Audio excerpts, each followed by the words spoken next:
Hello, नमस्ते। मैं Ugale sir. मैं Nutan Maharashtra institute of engineering and technology Talegaon Dabhade Pune यहाँ पे असिस्टेंट प्रोफेसर पे हूँ। आज मैं खास करके दो चीज़ों पर आपके आपके आपके साथ बात करना चाहता हूँ। पहली तो ये है कि इम्यूनिटी। अभी इस कोरोना महामारी में इम्यूनिटी जो वर्ड है सबसे इम्पोर्टेंट वर्ड बन गया है। जिनके पास इम्यूनिटी है वो कोरोना से लड़ सकते हैं, जिनके पास इम्यूनिटी नहीं है वो कोरोना के साथ नहीं लड़ सकते। इम्यूनिटी ऑलरेडी अगर आपके बॉडी में है तो कोई प्रॉब्लम नहीं है, लेकिन अगर इम्यूनिटी नहीं है तो उसको बढ़ा भी जा सकता है। जैसे आयुष मंत्रालय ने इम्यूनिटी बढ़ाने के लिए बहुत सारे उपाय सुझाए हैं। उसमें से जैसे कि आपने जो रेगुलर जो आपका आप जो खाते हैं, रेगुलर खाना जो खाते हैं उसमें हल्दी, उसके बाद लहसुन, धनिया, ये थोड़े स्पाइसी जो चीज़ें हैं वो बढ़ाने के लिए कहा गया है। उसके बाद सेकंड जो उसने सुझाव दिया है, उसमें सेकंड सुझाव में ये बताया है कि आयुष काढ़ा आयुष काढ़ा में आयुष काढ़ा में बहुत सारी चीज़ें हैं। जैसे कि लवंग है, काली मिर्च है और सूंठ है। ये बहुत सारी चीज़ें उबाल के पानी में 3 कप पानी में उबाल के उसका 1 कप करके उसको पीना चाहिए। कम से कम 2 बार, दिन में 2 बार ये गरम गरम पीना चाहिए, ऐसा उसमें सुझाव दिया है। और उसके साथ साथ कम से कम 8 घंटे की नींद 8 घंटे की नींद आपकी होनी चाहिए, तभी आपकी सेहत अच्छी रहेगी, आपकी इम्यूनिटी बढ़ेगी। और आपकी अगर इम्यूनिटी बढ़ेगी तो आपको कोरोना कभी नहीं होगा। अगर होगा भी तो अपने आप को जल्दी आप थोड़े से उपचार के बाद ठीक हो जाएंगे।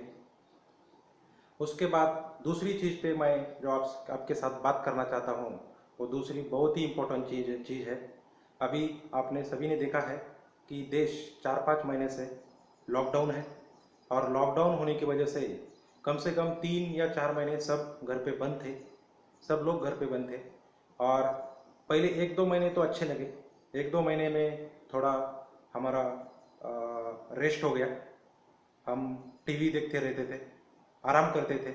1-2 महीने के बाद फिर ऐसा लगने लगा कि ये कोई तो हमें जबरन ऐसे पिंजरे में डाल के रखा है। तो ये सबसे घातक बीमारी है। इससे आपके मन में निगेटिविटी पैदा होगी, और निगेटिविटी से सुसाइड जैसे प्रवृत्तियां है वो बढ़ सकती है। सबसे इम्पोर्टेंट है, अगर आप इस निगेटिविटी से बाहर आना चाहते हैं तो उसके लिए क्या क्या टिप्स है वो मैं आज देने वाला हूँ। लेकिन उससे पहले, अगर आप कुछ नहीं कर रहे अभी, बहुत सारे लोगों की नौकरियां चली गई है, बहुत सारे बिजनेस बंद है, इसलिए बिजनेस वालों को कोई मुनाफा नहीं हो रहा है। बहुत सारे टीचरों की जॉब चली गई है, इसलिए वो भी परेशानी में है।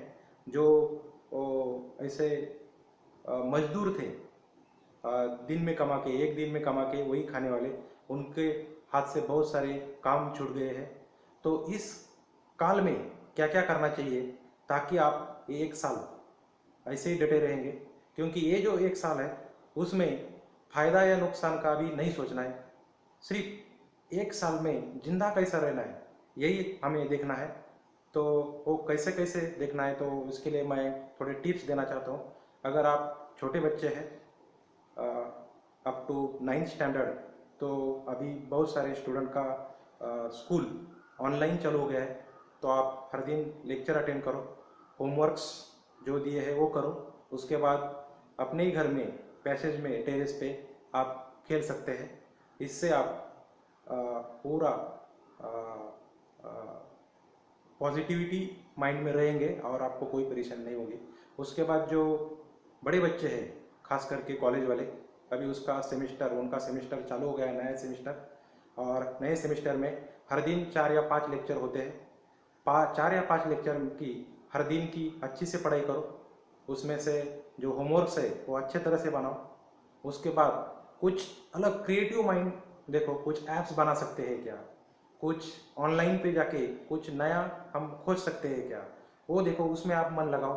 कुछ अलग अलग चीज़ें सीखने की कोशिश करो ऑनलाइन, जैसे कि सिंगिंग है, कुछ बाकी के इंस्ट्रूमेंट्स है, जो जैसे आपको अच्छा लगे, जिसमें आपकी रुचि है उसमें आप जा सकते हैं और आपको आप बिजी रख सकते हैं आपको उसमें। और बिजी रहने से आप 1 साल निकाल सकते हैं और आप और पढ़ाई भी करते रहिए उसके साथ, तो ये 1 साल निकल जाएगा।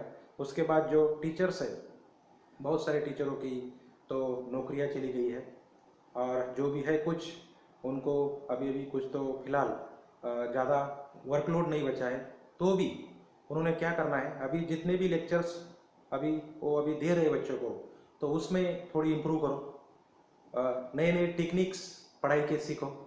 बच्चों को भी वही टॉपिक है पुराने और घसे पिटे मेथड से मत पढ़ाओ, कुछ अलग टेक्निक बनाओ, अलग फॉर्मूला निकालो, और उससे बच्चों को इंटरेस्ट भी पैदा हो और आपको भी उसमें थोड़ा और रुचि आने लगे।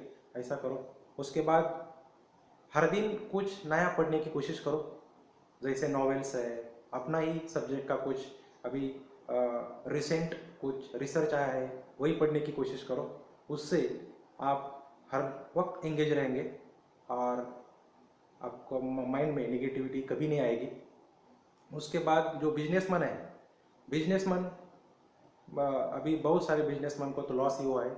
बहुत बहुत सारे, मैंने तो ऐसे सुना है कि जो छोटे बिजनेसमैन थे जिन्होंने अपने शॉप रेंट पे लिए थे, उनके पास अभी वो रेंट देने के लिए पैसे नहीं है, क्योंकि शॉप ही चालू नहीं है तो रेंट देने के लिए पैसा कहाँ से आएगा। तो उन्होंने अभी कुछ तो करके, एक तो अपना बिजनेस, जो भी आप बिजनेस कर रहे थे वो थोड़ा चेंज करो। जैसे अभी बहुत सारे लोगों ने बिजनेस कैसा चेंज किया है, तो सैनिटाइज़र में बहुत सारे बिजनेसमैन जा चुके हैं, कुछ पीपी किट्स में, कुछ नए ऐप्स बनाने में लगे हैं, कुछ अभी हेल्दी फूड्स जैसे खाखरा हो या स्वीट्स हो, उसमें अभी हेल्दी चीज़ें लाने की कोशिश कर रहे हैं, क्योंकि बहुत अभी जो वर्ल्ड है हेल्दी चीज़ें खाना पसंद कर रहा है, क्योंकि इम्यूनिटी बढ़ाने के लिए हर कोई अभी नए नए चीज़ें और हेल्दी चीज़ें खा रहा है। तो आप भी बिजनेसमैन जो है, आप भी हेल्दी जो खाना है उसमें प्रोडक्शन में आ सकते हैं, और इससे आप ये नेगेटिव माइंड से और आपके लॉस से थोड़ा बच सकते हैं। जो मजदूर है उन्होंने भी जो आपके पास थोड़ी बची हुई पूंजी है वो ऐसे ही बचा के रखनी है, और जैसे ही थोड़ा थोड़ा काम मिलता है वैसे करना है। और अ, अगर काम नहीं है तो घर पे ही आसपास जिधर भी है आप मदद कर सकते हैं, बहुत सारे बच्चों को मदद कर सकते हैं, बहुत सारे आसपास के लोगों को हेल्प कर सकते हैं। उससे ना आपको फ़ायदा कुछ नहीं होगा, लेकिन आपका माइंड उसमें बिजी रहेगा और आप उससे ये नेगेटिव माइंड से बाहर आ सकते हैं। Thank you very much.